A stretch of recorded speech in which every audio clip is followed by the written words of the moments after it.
Hello everyone, welcome back to Naji notes. നമ്മൾ ഈ വീഡിയോയിൽ ഇന്ന് ഡിസ്കസ് ചെയ്യാൻ പോകുന്നത് ഇൻട്രൊഡക്ഷൻ ടു ബിൽഡിങ്സ് എന്ന ടോപ്പിക്കാണ്.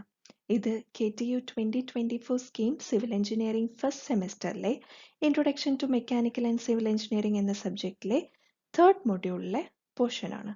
Okay, so let start the video. അപ്പോൾ ഈ പോർഷനിൽ നമുക്ക് ആദ്യം നോക്കാനുള്ളത് types of buildings as per national building code of India.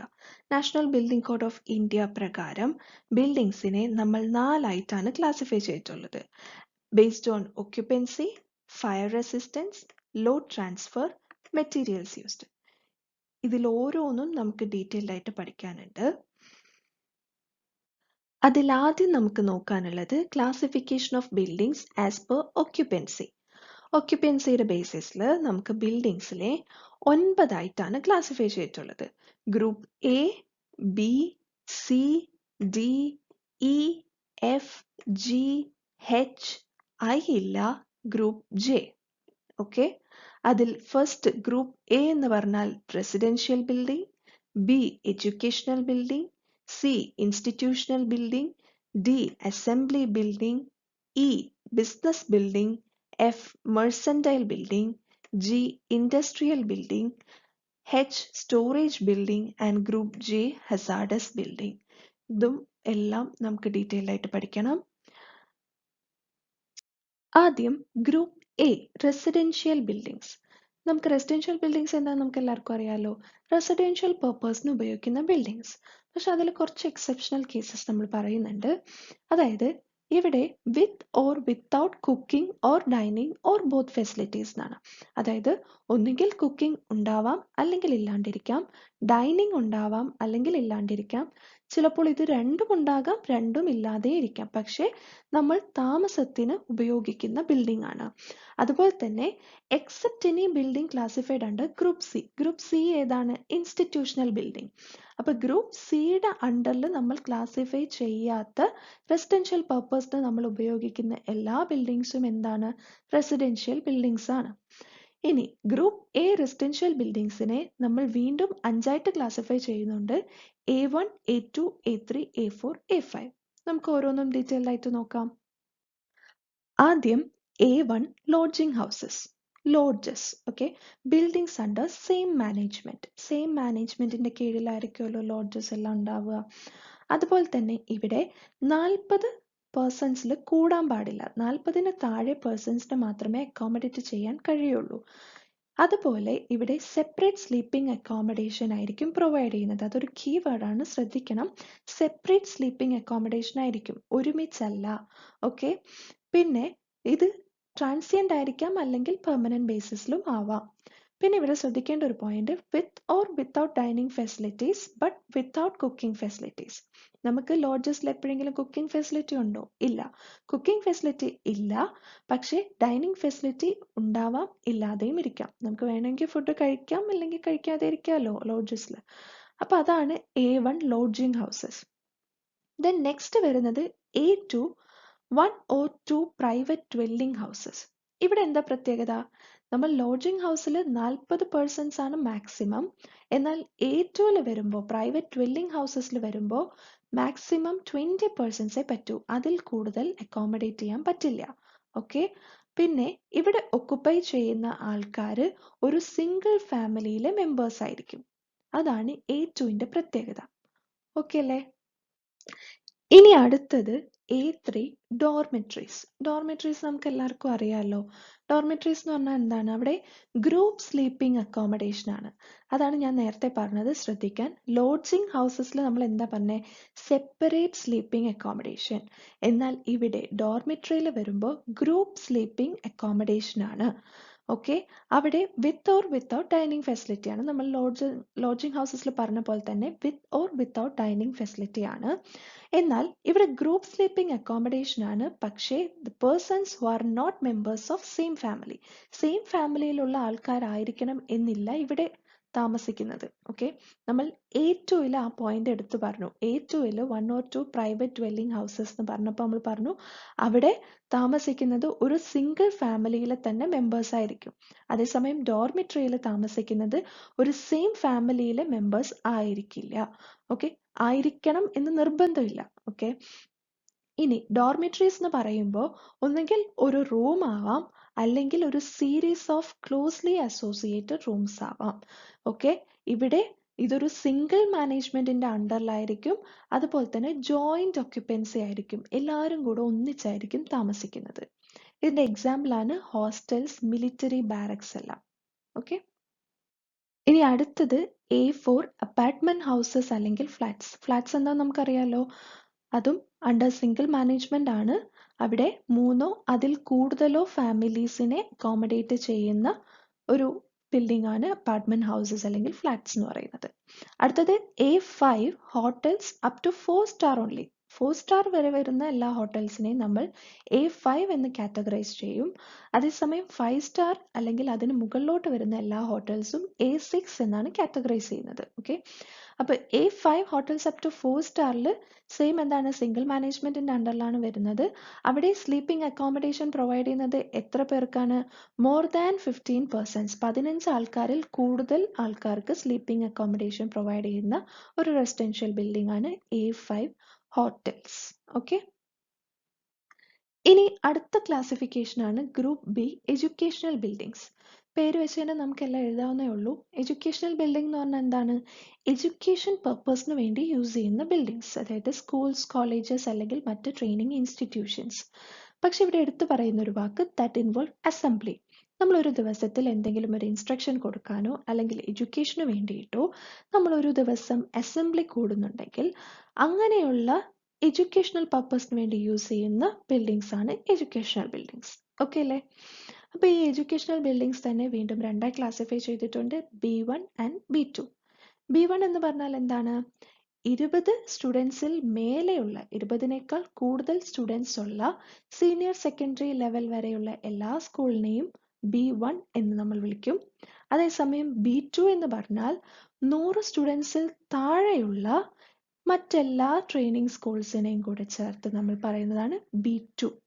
Okay, next classification group C, institutional buildings ആണ്.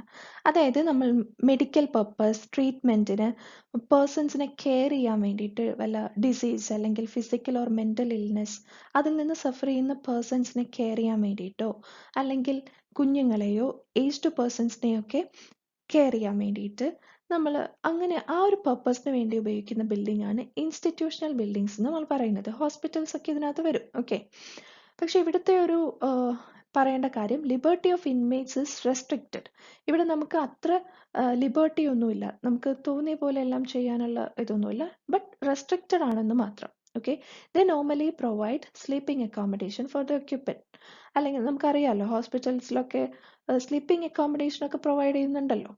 ഓക്കെ, ഇങ്ങനെ ഉള്ളതുകൊണ്ടാണ് നമ്മൾ ഗ്രൂപ്പ് എ പറഞ്ഞപ്പോൾ അവിടെ നമ്മൾ പറഞ്ഞായിരുന്നു ഗ്രൂപ്പ് സിയിൽ വരുന്ന ബിൽഡിംഗ് ഒഴികെയുള്ള റെസിഡൻഷ്യൽ പർപ്പസിന് വേണ്ടി യൂസ് ചെയ്യുന്ന എല്ലാ ബിൽഡിങ്സിനെയും റെസിഡൻഷ്യൽ ബിൽഡിങ്സ് എന്ന് പറയാം എന്ന് നമ്മൾ ഗ്രൂപ്പ് എയിൽ പറഞ്ഞിരുന്നു.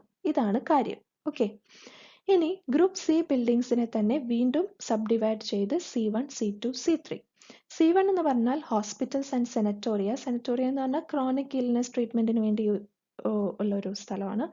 C2 custodial institution, C3 penal and mental institutions. Okay. Next classification group D, assembly buildings. പേര് സൂചിപ്പിക്കുന്ന പോലെ എന്താണ്? അസംബിൾ ചെയ്യുന്ന ബിൽഡിംഗ്. ഓക്കെ, അതായത് എന്തെങ്കിലും അമ്യൂസ്മെന്റ് അല്ലെങ്കിൽ റിക്രിയേഷൻ, സോഷ്യൽ, റിലീജിയസ് അല്ലെങ്കിൽ മറ്റെന്തെങ്കിലും പർപ്പസിന് വേണ്ടി ഒരുപാട് ആൾക്കാർ എന്ന് പറഞ്ഞാൽ 50 ആൾക്കാരിൽ കൂടുതൽ, 50 പീപ്പിൾ കൂടുതൽ ആൾക്കാർ ഒരുമിച്ച് ഗ്യാദർ ചെയ്യാൻ ഉപയോഗിക്കുന്ന ഒരു ബിൽഡിംഗ് അല്ലെങ്കിൽ പാർട്ട് ഓഫ് ബിൽഡിങ്ങിനെയാണ് അസംബ്ലി ബിൽഡിംഗ് എന്ന് പറയുന്നത്. അതായത് example theatres, cinema halls, exhibition halls, museums, restaurants etcetera. ഇവിടെ എല്ലാം ഒരുപാട് ആൾക്കാർ വരില്ലേ, 50 പീപ്പിളിൽ കൂടുതൽ ആൾക്കാർ ഇവിടെ എല്ലാം ഒത്തുകൂടും. അതാണ് ഗ്രൂപ്പ് ഡി അസംബ്ലി ബിൽഡിങ്സ്. ഇനി ഈ ഗ്രൂപ്പ് ഡി അസംബ്ലി ബിൽഡിങ്സിനെ വീണ്ടും D1, D2 എന്നിങ്ങനെ D7 ഏഴായിട്ട് ക്ലാസിഫൈ ചെയ്തിട്ടുണ്ട്. അതിൽ ഫസ്റ്റ് വൺ D1. D1 എന്ന് പറഞ്ഞാൽ എന്താണ്? ഇവിടെ സ്റ്റേജ് ഉണ്ട്, ബിൽഡിങ്സ് ഹാവിംഗ് സ്റ്റേജ് ഉണ്ട്, ഫിക്സഡ് സീറ്റ്സ് മോർ ദാൻ 1000, 1000-ൽ കൂടുതൽ ഫിക്സഡ് സീറ്റ്സ് ഉള്ള സ്റ്റേജ് ഉള്ള ബിൽഡിംഗ് ആണ് D1. അതേസമയം D2 എന്ന് പറഞ്ഞാലോ, ഇവിടെയും സ്റ്റേജ് ഉണ്ട്, പക്ഷെ ഫിക്സഡ് സീറ്റ്സ് ലെസ് ദാൻ 1000, 1000 സീറ്റിൽ താഴെ സീറ്റുകളുള്ള സ്റ്റേജ് ഉള്ള ബിൽഡിങ്സ് ആണ് D2. ഇനി അടുത്തത് D3. D3 എന്ന് പറഞ്ഞാൽ ഇവിടെ സ്റ്റേജ് ഇല്ല, ബിൽഡിങ്സ് വിത്തൗട്ട് സ്റ്റേജ് ആണ്, പക്ഷെ ഇവിടെ അക്കോമഡേഷൻ വരുന്നത് 300-ഓ അതിൽ കൂടുതൽ ആൾക്കാരെയോ അക്കോമഡേറ്റ് ചെയ്യാൻ പറ്റുന്ന സ്റ്റേജ് ഇല്ലാത്ത ബിൽഡിങ്സ് ആണ് D3. ഇവിടെ എന്താണ്, പെർമനന്റ് സീറ്റിംഗ് അറേഞ്ച്മെന്റ്സും ഉണ്ടായിരിക്കുന്നതല്ല. ഓക്കെ. അടുത്തത് D4 സെയിം സ്റ്റേജ് ഇല്ല, പക്ഷെ അക്കോമഡേഷൻ വരുന്നത് ലെസ് ദാൻ 300 പേഴ്സൺസ് ആണ്, 300-ൽ താഴെ ആൾക്കാരെ മാത്രമേ അക്കോമഡേറ്റ് ചെയ്യാൻ പറ്റുള്ളൂ, സ്റ്റേജ് ഇല്ലാത്ത ബിൽഡിംഗ് ആണ് D4. ഇനി അടുത്തത് D5. നമ്മൾ ഇതുവരെ 4 ക്ലാസിഫിക്കേഷൻ പറഞ്ഞു, D1 to D4. ഈ D1 മുതൽ D4 വരെ പറഞ്ഞതിൽ ഉൾപ്പെടാത്ത പേഴ്സൺസ് എല്ലാം അസംബ്ലി ചെയ്യുന്ന മറ്റ് സ്ട്രക്ചേഴ്സിനെയാണ് D5-ൽ പറയുന്നത്. Example circus tents. ഓക്കെ.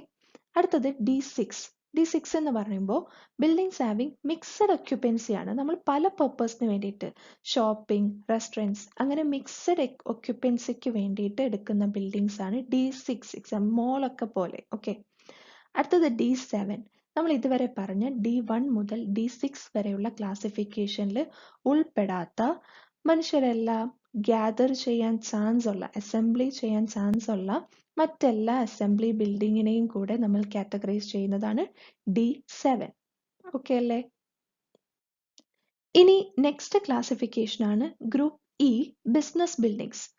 പേര് സൂചിപ്പിക്കുന്ന പോലെ തന്നെ ബിസിനസ്സിന് വേണ്ടി യൂസ് ചെയ്യുന്ന ബിൽഡിങ്സ് ആണ് business buildings. Example court houses, libraries, town halls etcetera. ഈ ഗ്രൂപ്പ് ഇ ബിസിനസ് ബിൽഡിങ്സിനെ നമ്മൾ വീണ്ടും 5ആയിട്ട് ക്ലാസിഫൈ ചെയ്യുന്നു, E1, E2, E3, E4, E5. Okay.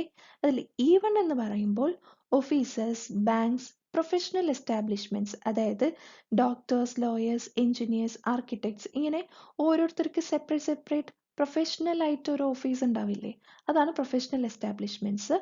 അതെല്ലാം വരുന്ന കാറ്റഗറിയാണ് E1. E2 എന്ന് പറയുമ്പോൾ ലാബാണ്, ലാബ്, റിസർച്ച് എസ്റ്റാബ്ലിഷ്മെന്റ്സ് എല്ലാം. Then E3 computer installations, E4 telephone exchanges, E5 radio broadcasting stations and TV stations. Okay. ഇനി അടുത്ത ക്ലാസിഫിക്കേഷൻ ആണ് ഗ്രൂപ്പ് എഫ്, മെർസൻഡൈൽ ബിൽഡിങ്സ്. അതായത് മെർച്ചന്റ് എന്ന പേര് ആലോചിക്കുമ്പോൾ നമുക്ക് എന്താ ഓർമ്മ വരിക? ഷോപ്പ്, സ്റ്റോർ, ഇതൊക്കെ അത് തന്നെയാണ്. അതായത് ഹോൾസെയിൽ അല്ലെങ്കിൽ റീറ്റെയിൽ ആയിട്ടുള്ള ഷോപ്പ് അല്ലെങ്കിൽ സ്റ്റോർ, ആ പർപ്പസിന് വേണ്ടി യൂസ് ചെയ്യുന്ന ബിൽഡിംഗ് ആണ് മെർസൻഡൈൽ ബിൽഡിങ്സ്. ഓക്കെ. ഈ ഗ്രൂപ്പ് എഫ് മെർസൻഡൈൽ ബിൽഡിങ്സിനെ നമ്മൾ വീണ്ടും 3ആയിട്ട് ക്ലാസിഫൈ ചെയ്യുന്നു, F1, F2, F3. F1 എന്ന് പറയുമ്പോൾ shops and stores with area up to 500 meter square. Okay. 500 meter square area വരുന്ന, അതുവരെ വരുന്ന എല്ലാ ഷോപ്സ്, സ്റ്റോഴ്സ്, മാർക്കറ്റ്സ് എല്ലാം F1 എന്ന് പറയും. F2 എന്ന് പറഞ്ഞാൽ 500 മീറ്റർ സ്ക്വയർ ഏരിയയിൽ കൂടുതൽ ഉള്ള ഷോപ്പിനെയാണ് F2 എന്ന് പറയുന്നത്. F3 എന്ന് പറഞ്ഞാൽ underground shopping centres. Okay. Then next classification ആണ് ഗ്രൂപ്പ് ജി, ഇൻഡസ്ട്രിയൽ ബിൽഡിങ്സ്. അതായത് എല്ലാ കൈൻഡിലുള്ള മെറ്റീരിയൽസ് ഫാബ്രിക്കേറ്റ് ചെയ്ത്, അസംബിൾ ചെയ്ത്, മാനുഫാക്ചർ ചെയ്ത്, പ്രോസസ് ചെയ്യുന്ന ബിൽഡിംഗ് അല്ലെങ്കിൽ പാർട്ട് ഓഫ് ബിൽഡിംഗ് ആണ് ഇൻഡസ്ട്രിയൽ ബിൽഡിങ്സ്, അതായത് industries. Okay. Group G industrial ബിൽഡിങ്സിനെ നമ്മൾ വീണ്ടും 3ആയിട്ട് ക്ലാസിഫൈ ചെയ്യുന്നു, G1, G2, G3. G1 എന്ന് പറയുന്നത് low hazard industries, G2 moderate hazard industries, G3 high hazard industries. Next classification group H, storage buildings. എന്താണ്? Goods, vehicles, animals ഇവയെല്ലാം store ചെയ്യാൻ അല്ലെങ്കിൽ ഷെൽട്ടർ ചെയ്യാൻ നമ്മൾ ഉപയോഗിക്കുന്ന ബിൽഡിങ്സ് ആണ് സ്റ്റോറേജ് ബിൽഡിങ്സ്. അത്രയേ ഉള്ളൂ. ഗ്രൂപ്പ് ജെ എന്ന് പറഞ്ഞാൽ ഹസാർഡസ് ബിൽഡിങ്സ്. ഇതും സ്റ്റോറേജ് അല്ലെങ്കിൽ ഹാൻഡ്ലിംഗ് അല്ലെങ്കിൽ manufacturing of highly explosive materials. വളരെ എക്സ്പ്ലോസീവ് ആയിട്ടുള്ള മെറ്റീരിയൽസ്, മേ ബി അത് ബേൺ ചെയ്താൽ പോയ്സൺ ഗ്യാസസ് അല്ലെങ്കിൽ എക്സ്പ്ലോഷൻസ് വരെ സംഭവിക്കാൻ സാധ്യതയുള്ള ഹൈലി എക്സ്പ്ലോസീവ് ആയിട്ടുള്ള മെറ്റീരിയൽസ് സ്റ്റോർ ചെയ്യാനോ ഹാൻഡിൽ ചെയ്യാനോ അല്ലെങ്കിൽ മാനുഫാക്ചർ ചെയ്യാനോ ഉപയോഗിക്കുന്ന ബിൽഡിങ്സ് ആണ് ഹസാർഡസ് ബിൽഡിങ്സ് എന്ന് പറയുന്നത്. ഓക്കെ അല്ലേ? അപ്പോൾ അത്രയേ ഉള്ളൂ ഈ വീഡിയോയിൽ നമ്മൾ ഡിസ്കസ് ചെയ്തത് classification of buildings based on occupancy ആണ്. വളരെ ഇമ്പോർട്ടൻ്റ് ആയിട്ടുള്ളൊരു ടോപ്പിക്കാണ്. നന്നായിട്ട് പഠിക്കുക. കുറച്ച് ലെങ്തി ആയിട്ട് ഫീൽ ചെയ്യും, പക്ഷേ എളുപ്പമാണ് പഠിക്കാനായിട്ട്. എന്തെങ്കിലും ഡൗട്ട് ഉണ്ടെങ്കിൽ do comment below. I'm here to help you. നമുക്കിനി classification of buildings based on other factors നോക്കാനുണ്ട്. അത് അടുത്ത വീഡിയോയിൽ അപ്ലോഡ് ചെയ്യുന്നതായിരിക്കും. So thank U.